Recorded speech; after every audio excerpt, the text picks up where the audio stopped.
welcome to Coventry. The Coventry Hiroshima and Nagasaki Remembrance this year is being led by me, Manjit, Kaur. I'm a member of the Coventry Sikh Sangat and chair of the Standing Advisory Committee for Religious Education, SACRE, both for Coventry and Warwickshire. I welcome everybody here today, both in the nave and the Coventry Cathedral, and all of those watching us at home. We are gathered here today to remember and mourn the victims of Hiroshima and Nagasaki, to ask forgiveness for their suffering, and to pray that no nuclear weapons will ever be used again. We pray that the world may be rid of the threat of nuclear war for all time.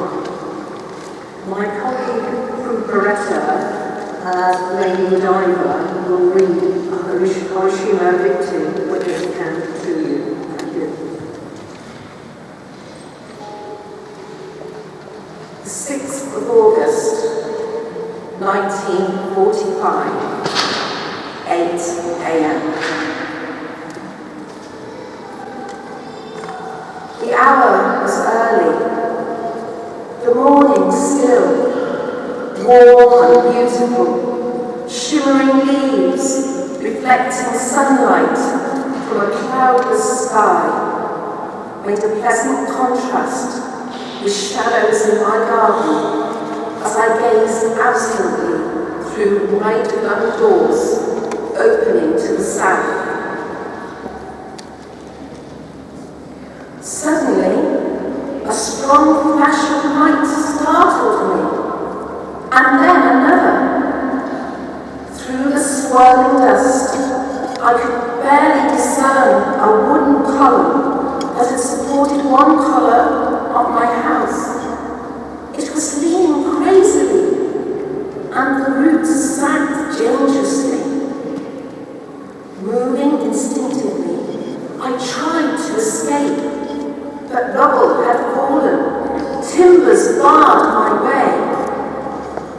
By picking my way cautiously, I managed to reach the roker and step down into my garden. A profound weakness overcame me, so I stopped to regain my strength. To my surprise, I discovered I was completely naked. How odd! What had happened?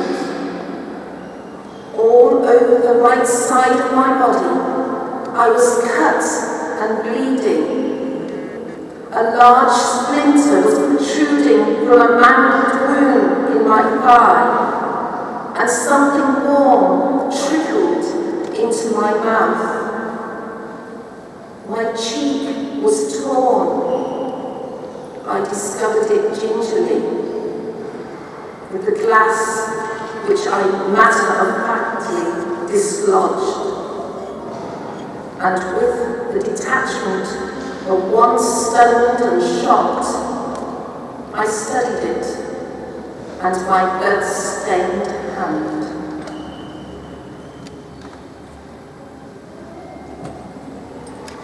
Thank you very much, Lady Godiva.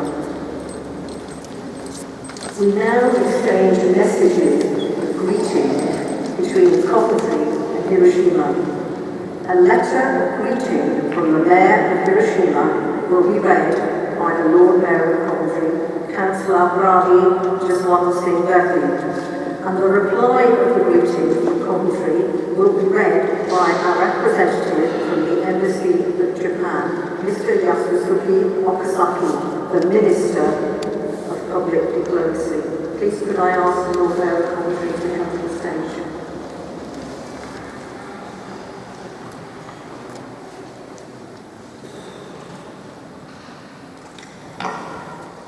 Dear Mayor MATSUI,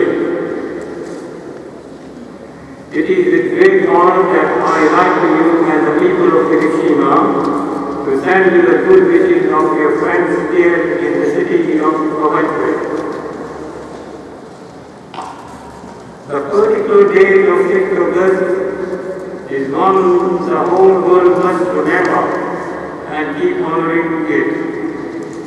It is a day when we remember and pay tribute to many thousands who lost their lives when atomic bombs were dropped on the cities of Hiroshima and Nagasaki. And it is a day when we join together to work for a peaceful future for all of us. This year that work is needed as much as ever. It is so sad to think that 78 years after the people of Hiroshima and Nagasaki suffered so terribly, that the war is once again claiming thousands of lives and that the threat of nuclear weapon is still a part of our world. Our cities have used their stories to help people learn from the lessons of the past. We have worked together to make the world a safer place, yet the threat is still there. Those awful weapons still exist. Your city has achieved so much, and the brave people of that city have been led the worldwide movement to rid the world of nuclear weapons. Coventry is proud to stand by their side and join that cause. In recent years, we have seen that wars can still break out. We have seen thousands of men, women, and children lose their lives, and thousands more forced to flee their homes through fear and danger. We have seen that we can never be complacent and believe that the conflict and armed aggression is a thing of the past, and we cannot allow ourselves to believe that nuclear weapons are consigned to history. While there are some weapons in the world, all countries and all people must join the call for government to abolish this threat and ensure that the suffering of those in Hiroshima and Nagasaki is never allowed to be repeated and happened again. This year, the people of our city will once again honor the date 6th August, which is today, Hiroshima Day. We will stand in silence and honor those who lost, and we will go to work in their memory for a better, safer world. We will be proud to do so. Mr. Mayor, our friendship with the city and the people of Hiroshima is something we treasure so deeply, and always will. The name of your city reminds us of the past and the terrible consequences of war, but it stands for so much more.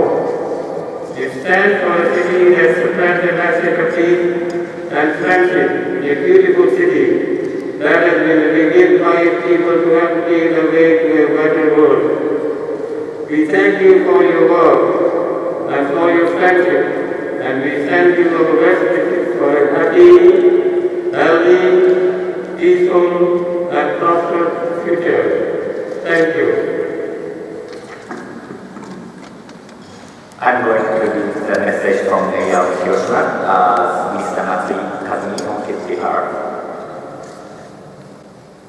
Dear Lord Mayor Birdi, it is both my honor and pleasure to send this message on the occasion of Hiroshima Day 2023. 78 years ago in the summer, without warning, the first atomic bomb to be used against humanity was dropped. It detonated over the citizens of Hiroshima, just 600 meters above ground. The horrific heat rays and blast winds claimed countless precious and innocent lives, and every life vanished violently into scenes from hell. To this day, the lives of the Hibakusha survivors are still impaired by the adverse effects of radiation on their minds and bodies. In the present, the Russian invasion of Ukraine continues to feel the notion that nuclear deterrence is the only way to maintain peace. To accept such a notion is to accept the status quo, abandon the idea of peace maintained without military force, and threaten the very survival of human race. Above all, entrusting the nuclear program to any world leaders is to sanction continued nuclear threat to humanity and the potential creation of air state of August 6, 1945. We must immediately render all nuclear bombs meaningless. With the Hibakusha's will for peace at our core, the city of Hiroshima will continue striving toward nuclear weapons abolition, however arduous the task. Rather than treating the world without nuclear weapons like a distant dream. In this process, we must realize the idea of a civil society in which each and every citizen shares the conviction that happy lives require an end to war, an end to armed conflict, and an end to life-threatening social discrimination. It therefore could not be more meaningful that the Hiroshima Day is held in New City, a symbol of peace and reconciliation. To pay tribute to the atomic bomb victims and to share your city's wish for a peaceful world, I extend you my deepest respect. At the G7 Hiroshima Summit held in May this year, world leaders touched upon the reality of the atomic bombing, took the will of Hiroshima into their hearts, and sent to the world a message of working toward a world free from nuclear weapons.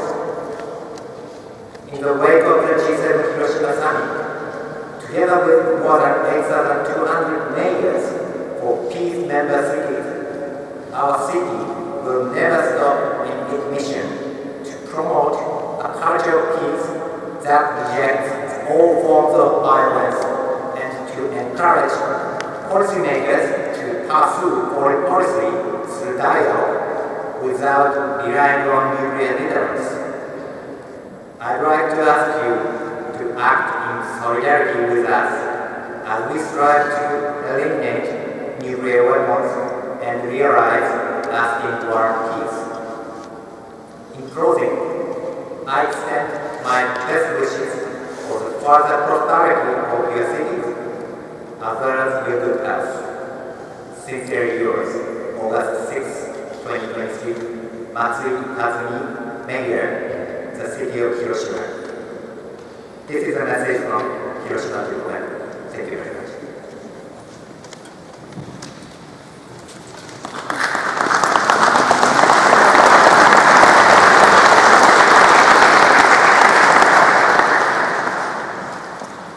Can I thank both our political leaders, the Lord Mayor and the Minister of Diplomacy, for their collective comments about working in solidarity to maintain peace for our children.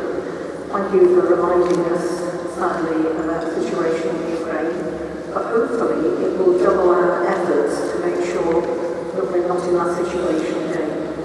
Please may I ask you to stand so that we're joining in to celebrate and remember.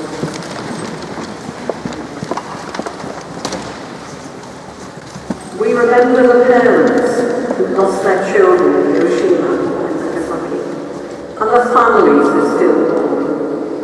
We remember the children and young people who died, and those who died later of radiation sickness. We remember the doctors and nurses who treated the victims in the ruins of the city, many of whom died of radiation sickness. We remember the children who lived with their wounds and the terror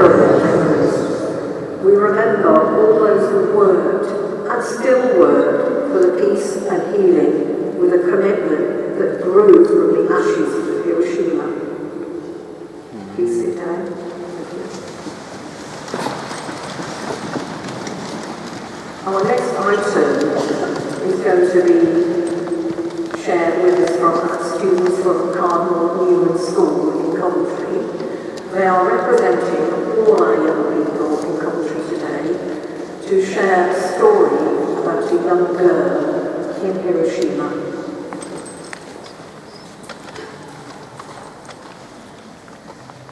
I will write peace on your wings, and you will fly all over the world. Look at the children's monument, decorated with thousands of folded paper cranes. It is a memorial to all your people who suffered from the war. But it was not erected until 1958, after the death of Sadako Sasuke. Sadako was only 2 at the time of her pickup. Pickup means bring light and dawn means blue. The pickup exploded a mile from her, and she seemed alarmed. She appeared to be a normal, healthy girl until she was in the 6th grade. Then suddenly appeared the signs of leukemia, so well known in Hiroshima survivors.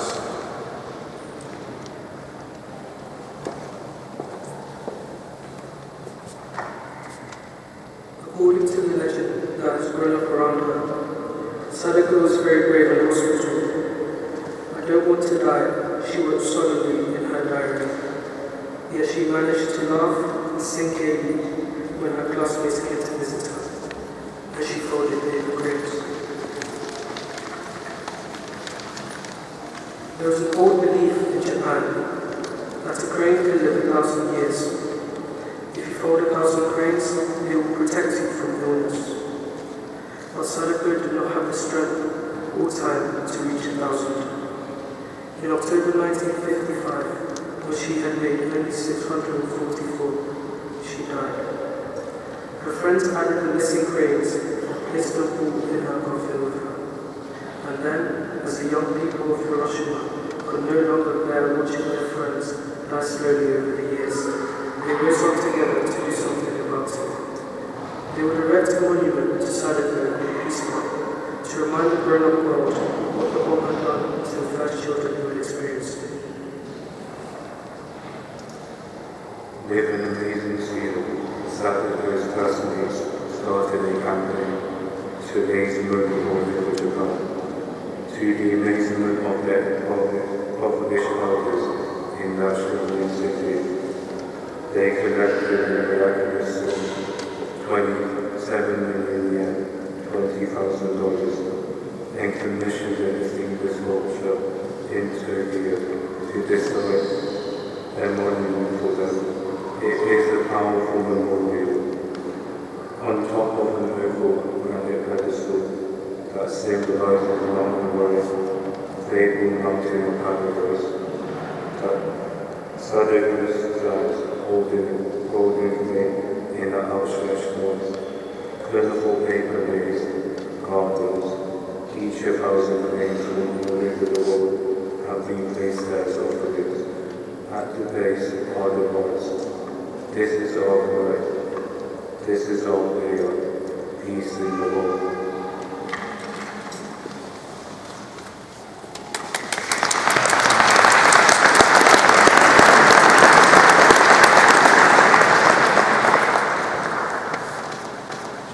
It's very important we think of our young people.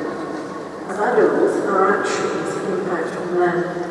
Today, Joe Hallett of the Coventry Quaker meeting is going to lead us in the making of cranes of peace. We're making these cranes as a symbol of our hope for harmony in today's world and our willingness to work together. The word our minister used is diplomacy, solidarity with each other. At the end of this service, you're invited to take your crane, place them on the table in the Chapel of Unity over there, as a sign of your prayers and your intentions for peace. If you prefer, you can take your crane home at the end of the service.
thank you for the opportunity to say a few words on this day when you gather and others gather, and pray God the world remembers the atrocious events of the 6th of August 1945 when that bomb, Little Boy was it called, landed on Hiroshima and caused such appalling devastation, the loss of so many lives, and then Nagasaki just a few days later.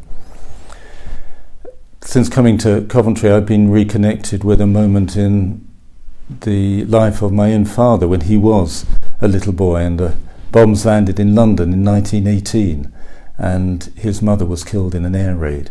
She was carrying a child at the same time within her. She was pregnant.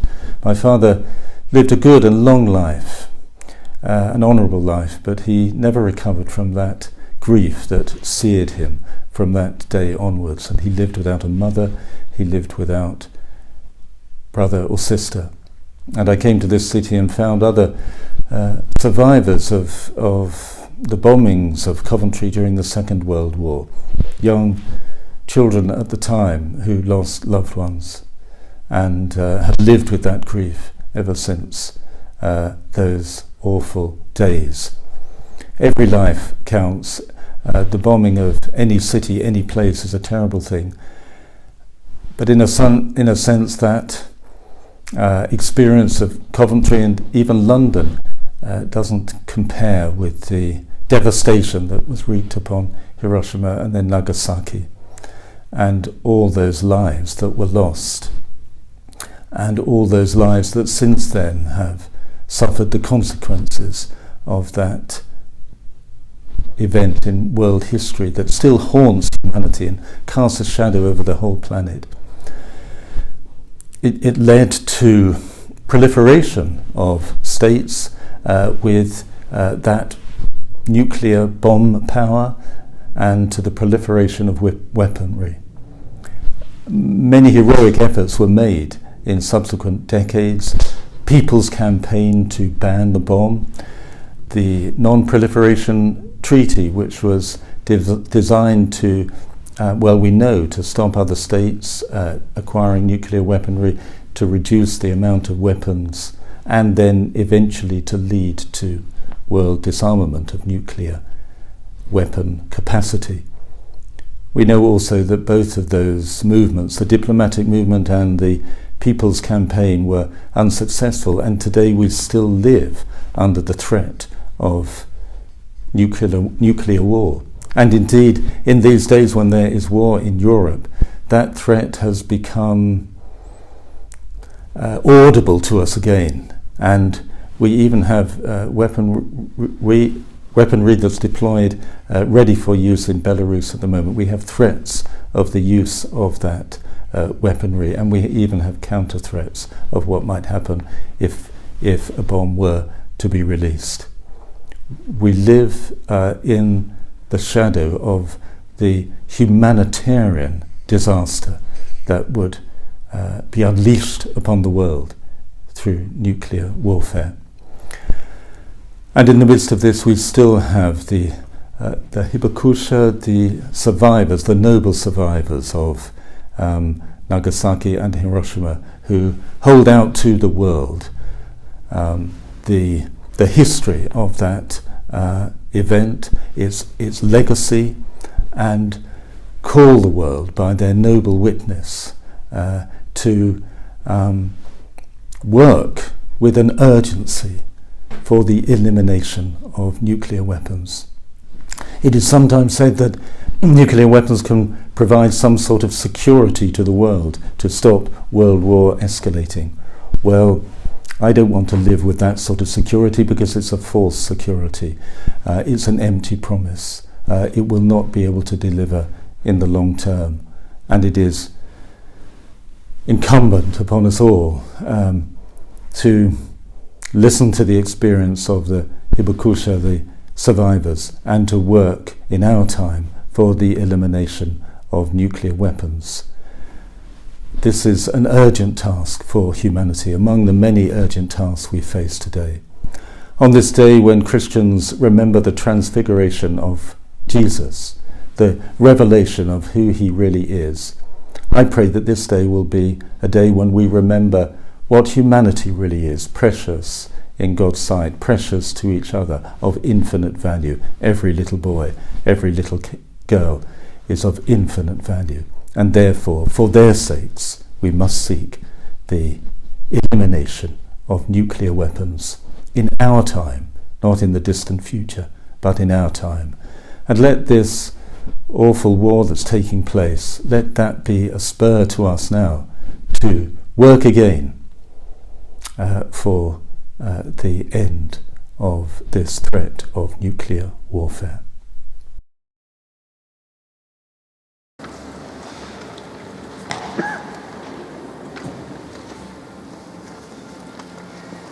Following the bombing of the Lady Cathedral in 1940, Thomas Howard had the words, "Father, forgive," inscribed on the wall behind the altar of the ruined building. The cathedral's litany of reconciliation is based on this inspiring act of faith and hope. The hatred which divides nation from nation, race from race, and class from class. Father, forgive. The covetous desires of people and nations to possess what is not their own. Father, forgive.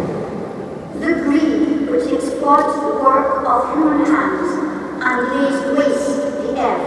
Father, forgive. Our envy of the welfare and happiness of others. Father, forgive. Our indifference to the plight of the imprisoned, the homeless, the refugees. Father, forgive. The lust which dishonors the bodies of men, women, and children. Father, forgive. The pride which leads us to trust in ourselves and not in God. Father, forgive. Be kind to one another, tender-hearted, forgiving one another, as God in Christ forgave you. Please could I ask you to stand once more. This is our international prayer for peace. Lead me from death to life, from falsehood to truth. Lead me from despair to hope, from fear to trust. Lead me from hate to love, from war to peace. May peace fill our hearts, our world, our universe. We who live in the shadow of the mushroom cloud, today declare our hope in the future. From the diversity of our traditions, we have come to renew our belief in the goodness of God and the sanctity of our life.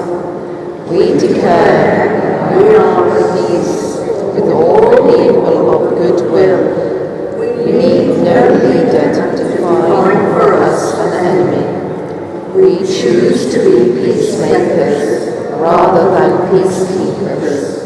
We choose a nuclear-free future and will settle for nothing less.